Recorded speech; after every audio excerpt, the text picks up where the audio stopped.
there, and there. And you can just do a quick scrub, just roughly in the area, and down up in there.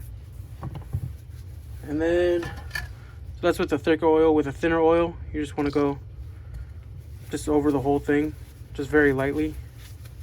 A little bit in the chamber, just right there on the feed ramp.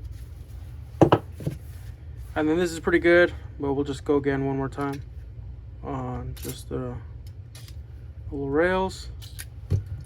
Wipe it off real quick. And then this, I told you we're going back to this. Let me spray that real quick. Scrub real quick.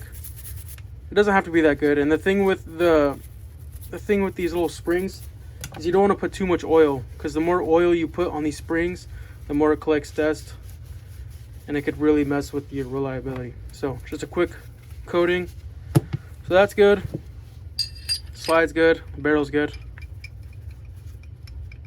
Goddamn. There we go.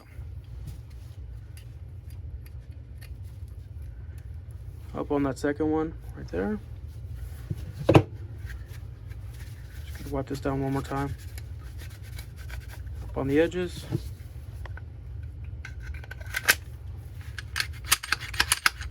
It's empty. Fire in a safe direction. There you go. All clean. See that? It's pretty clean.